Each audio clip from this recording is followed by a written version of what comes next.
boy. That's a new intro I'm working on.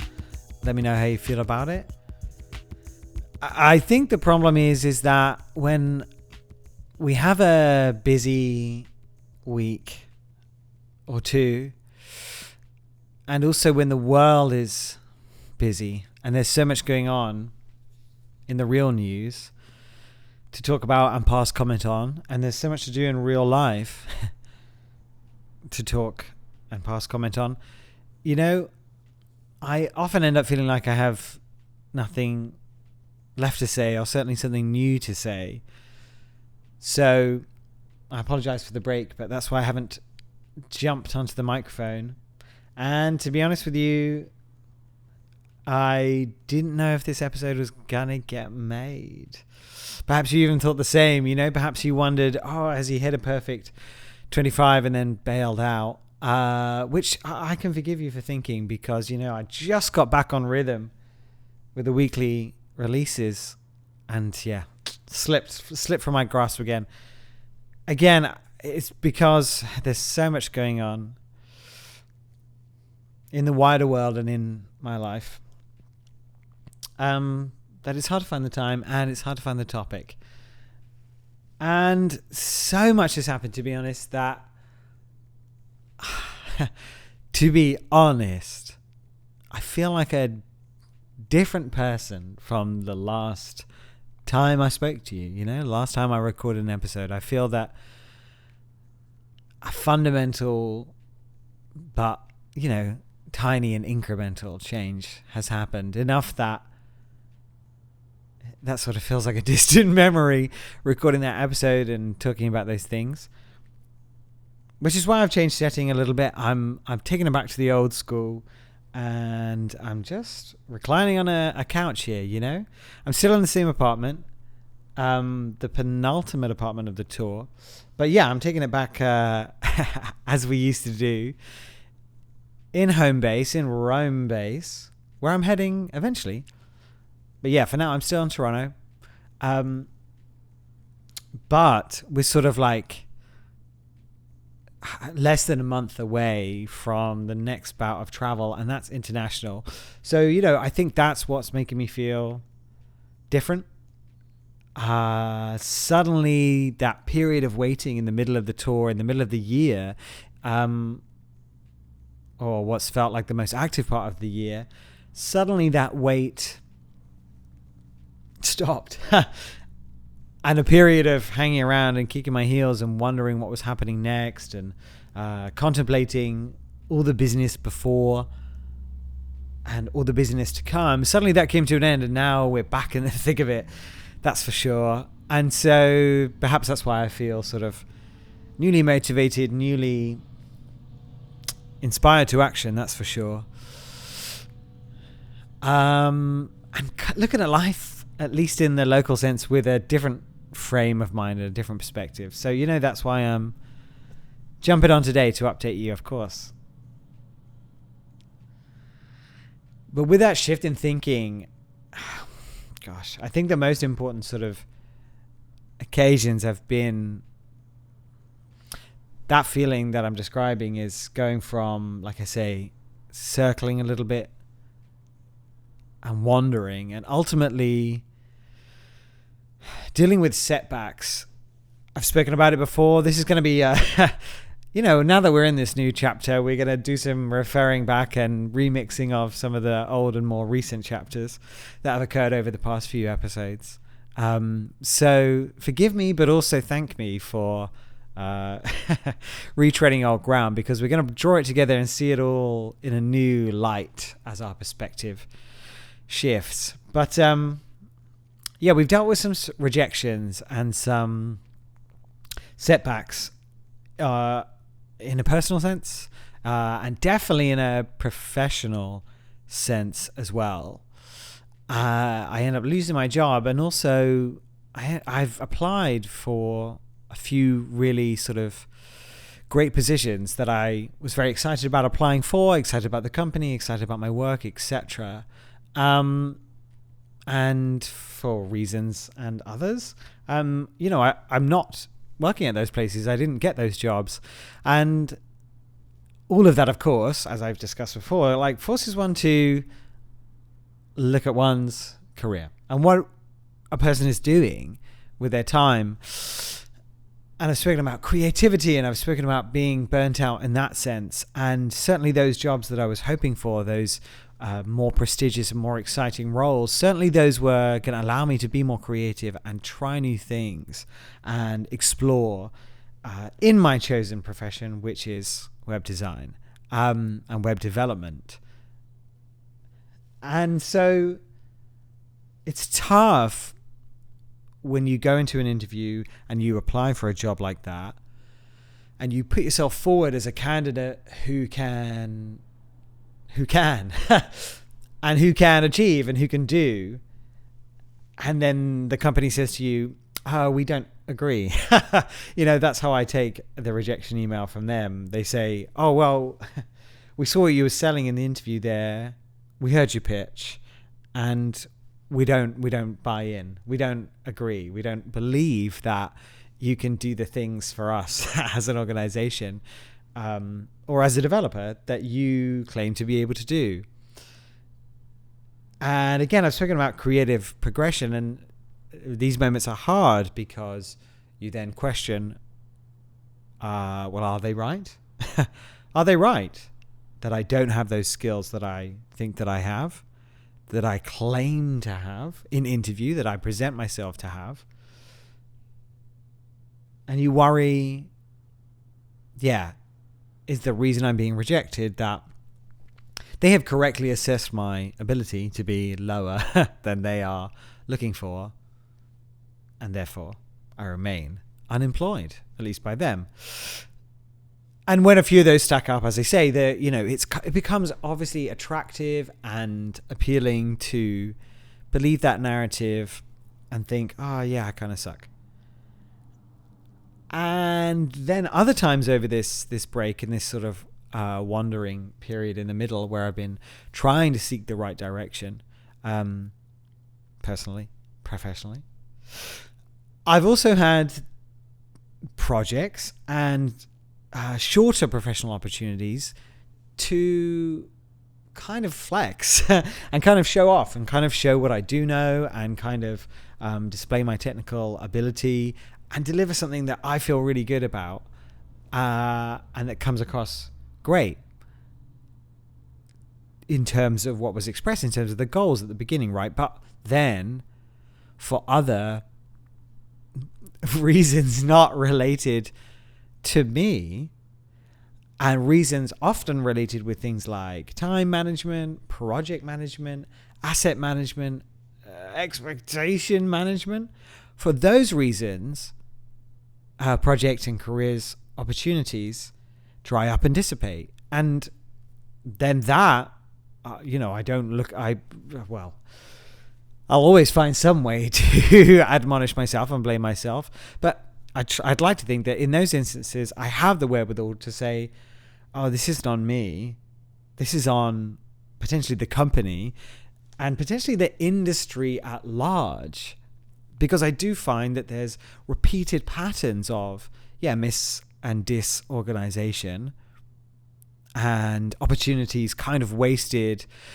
The usual professional stuff, too many meetings, not enough organization in that aspect, overcompensation in that aspect.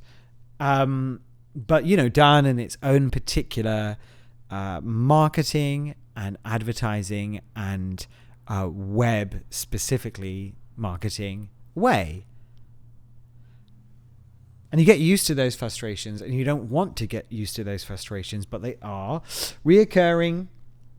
And one begins to fear inherent to the business and an inherent part of this career that you've chosen. So it's two sort of bits of bad news, is what I'm trying to say. On one hand, you're kind of being told that you're not very good at what you chose to do. And on the other hand, you're kind of being reminded that when you are killing it and you are doing what you do, it kind of sucks, and it kind of sucks to be in the industry. And what it's lacking is moments of joy and community and shared success that make, all of these things we've been talking about, they make them feel so good, because you get to share wins, and you get to revel in the fact that when you have succeeded at a job and a project, you can all slap each other on the back and say, cracking, good job, well done, mate, and enjoy the success of your own achievement, what you were able to deliver.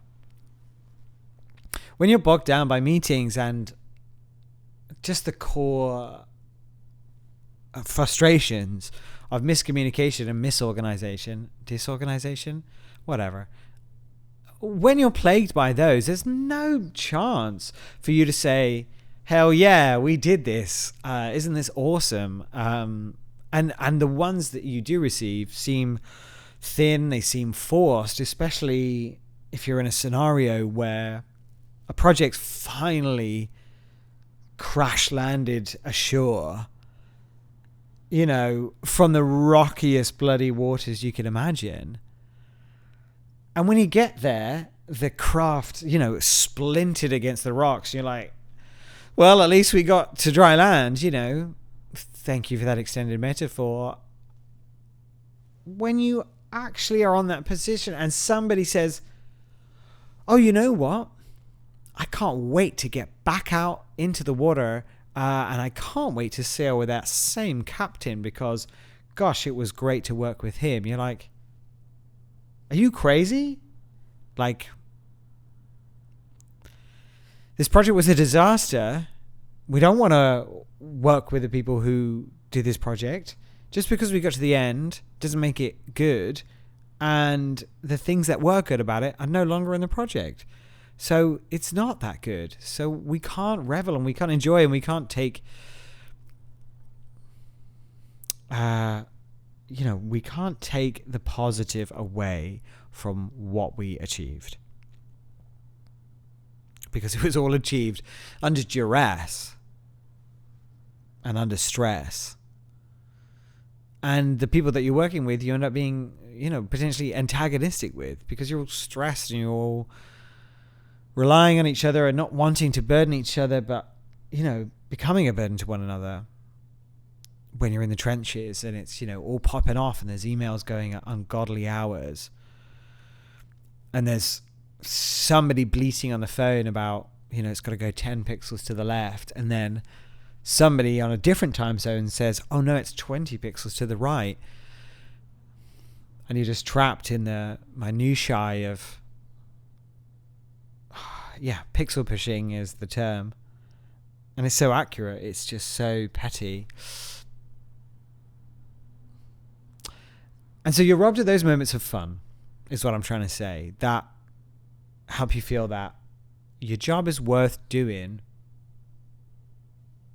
Even if you're not sure about your own technical proficiency, it's worth doing and you're enjoying it. You got to have at least one of those two things. And after a few of these knockbacks and setbacks, as I say, I'm just beginning to ask a question, and maybe you picked up on it on that last episode where I'm saying, I want to do something that's low effort and I just want to chill out and I don't want to work too hard and I want to just kick my boots up and I'm asking for a relief and I'm asking for a break from what was a very stressful, work project and a very stressful build and a very stressful, interpersonal relationship inside the company. But at the same time, I'd booked myself a ticket for a conference. Now, let me qualify all of those terms. I had booked myself a shiny digital online webpage ticket to an online, mostly YouTube-based conference. That's more and more common in the Zoom era, but it's also more and more common for what I went to this conference for, which is a small size JavaScript company. I mean, I don't even know how to describe them. They are a very small team of developers who produce JavaScript tools. You know, we can get into the nitty of some of these terms in a minute, but I wonder if you've ever seen Silicon Valley. You'll know exactly the vibe of these tech company conferences.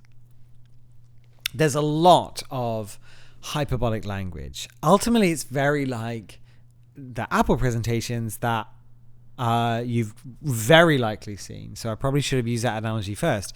You know, there's a lot of hyperbolic statements, soft voiceover, very well produced videos, sort of sweeping camera angles as they go through different parts of potentially even the company's own building.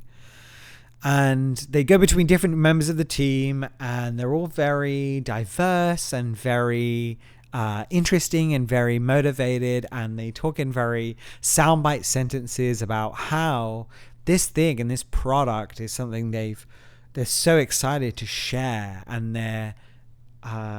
they spent so long working on, and they're so proud of what we've accomplished, and this delivers performance like you've never seen before, and this is going to change the way you work, and it's going to change the way you do things. So yeah, you're picking up the energy, I hope.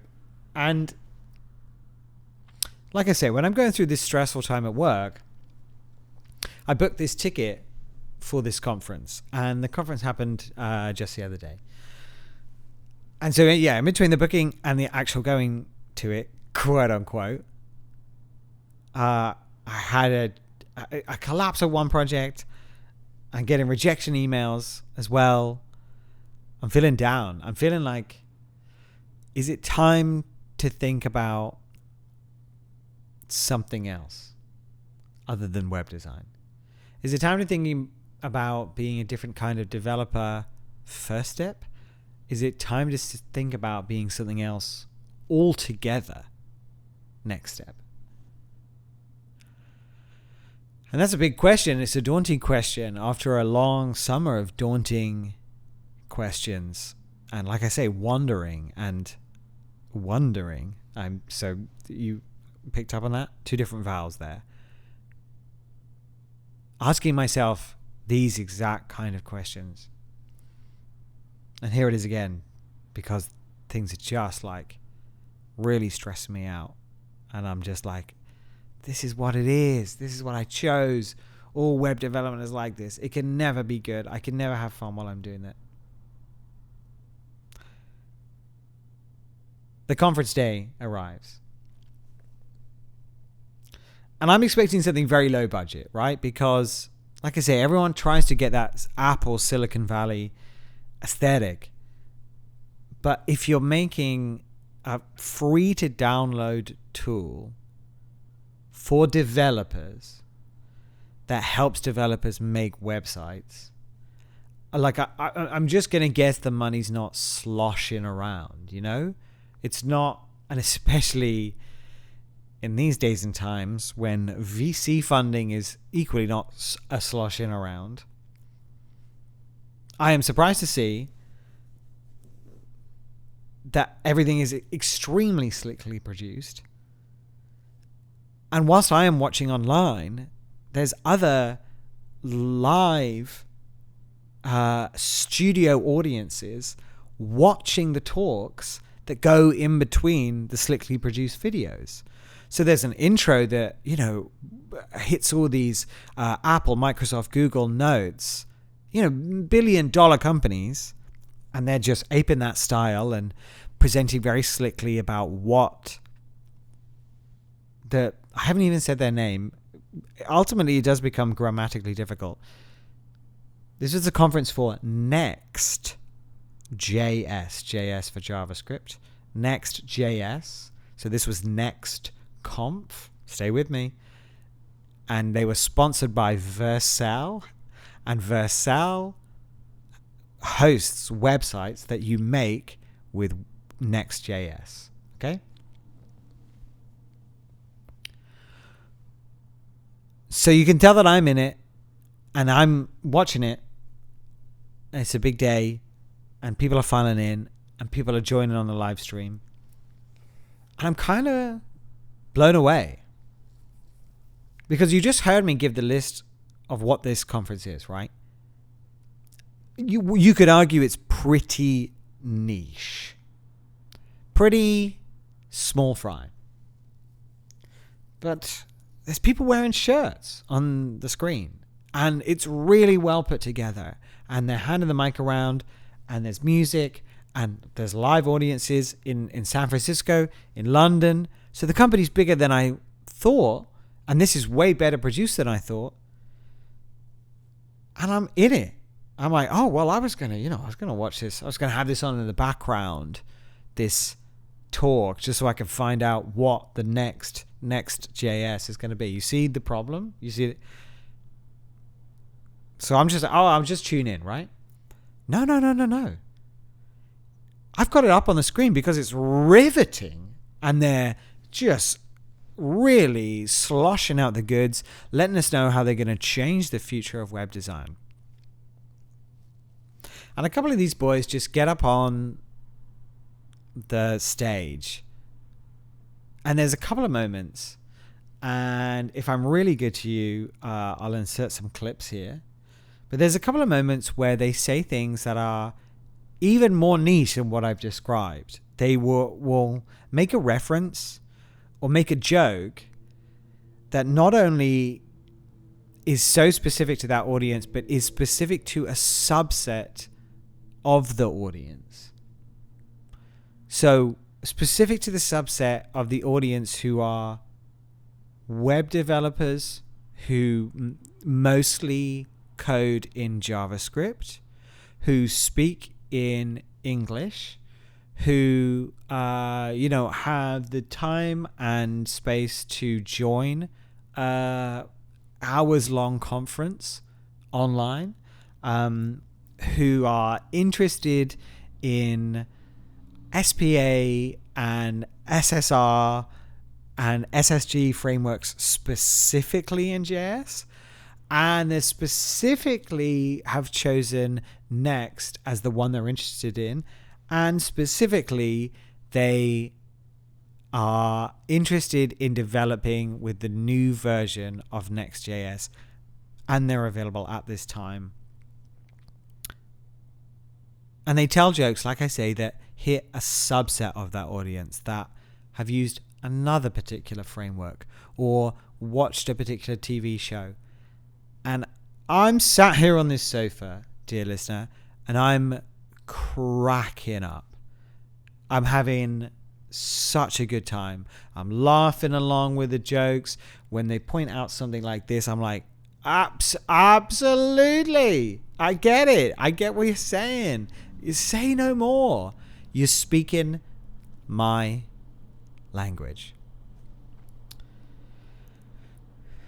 And I know that was a lot of preamble to get to what may seem like a very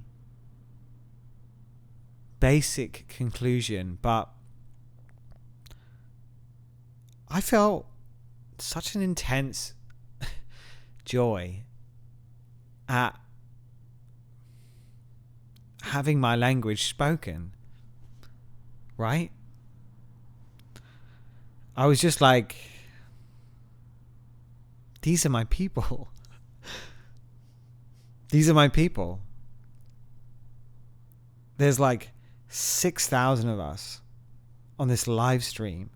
6,000 people in the whole world that fit into that category. Or all those tiny categories, that very intense funnel that drills us down of the 8 billion people on Earth. And we're all watching this live stream. And this guy tells the nerdiest joke that he could possibly tell. And I laugh. and somebody else in that tiny, tiny subset of people laughs as well. And that's my boy, you know? That's my people. And that's like, you know, I've said before, it's like, it's a very intense experience when, for me, when I realize I know something so well and so intimately that I can laugh at jokes like that. And you know, that can be real humor and real connection between me and them. And that the guy next to me, 100 people I meet in the street don't know anything about anything of what I just described.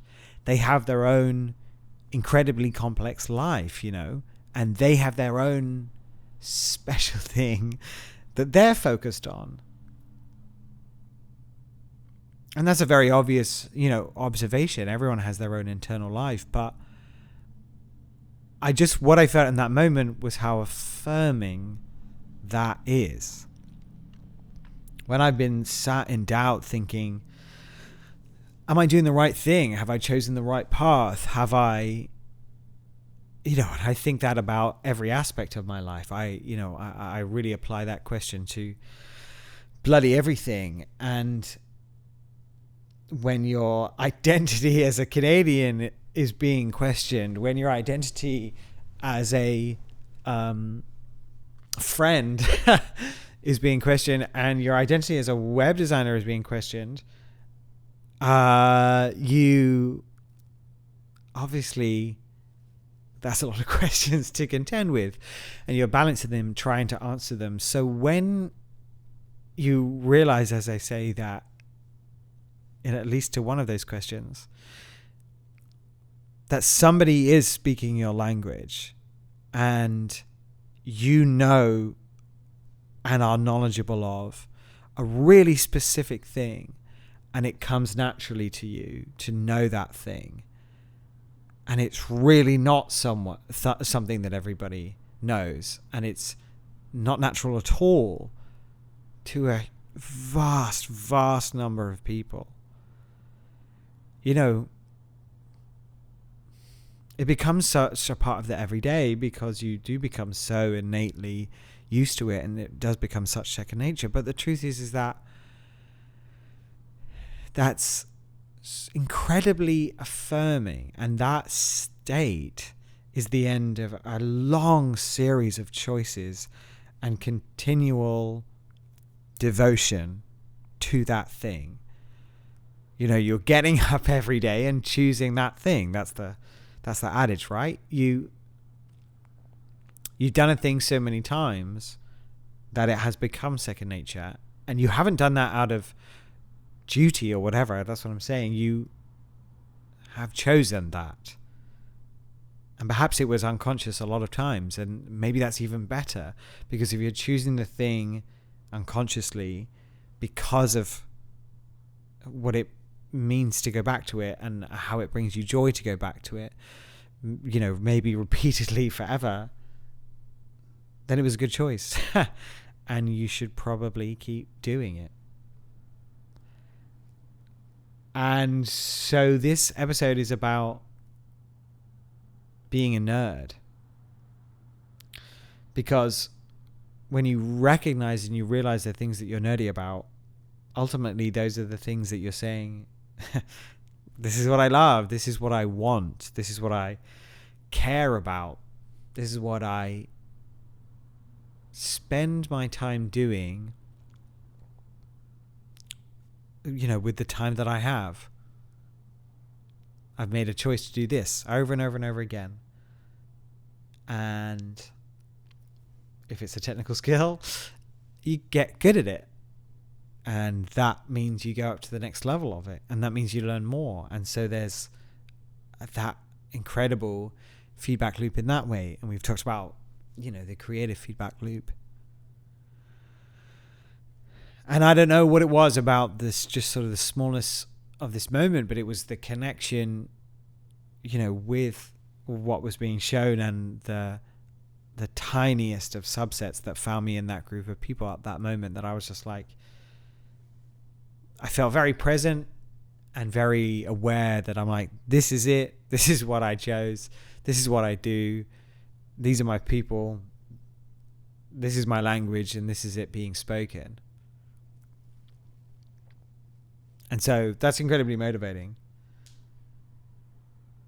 And then, as if I hadn't already been treated to enough,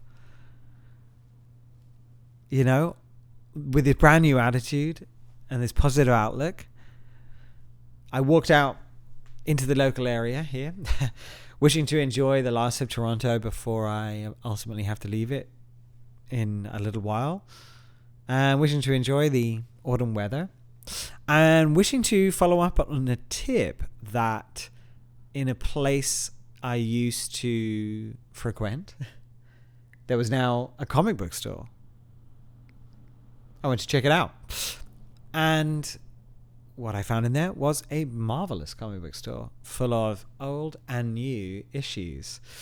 And as well as being invested in the cinematic universes, I am also an avid reader. And I like to buy from real comic stores when I can. And I like to buy collections.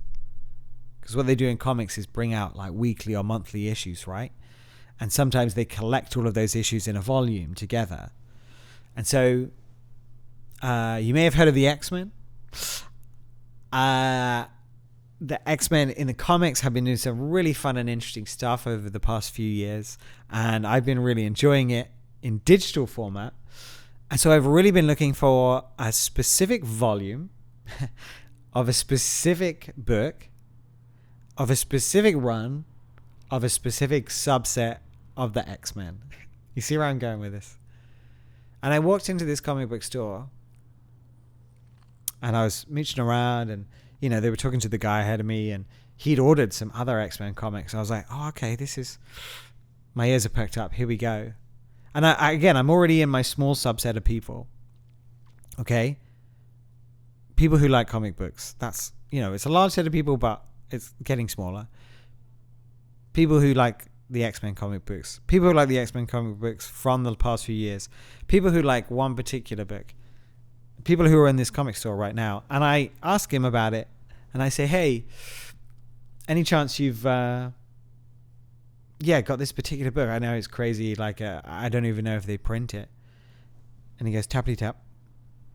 And he looks it up. And he finds the exact thing that I'm looking for. Okay?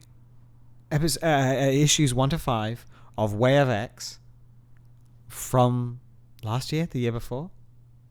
And then he goes, oh, cool. I'm like, oh, what? He goes, they've included the Onslaught Revelation. And I went, no way, have they?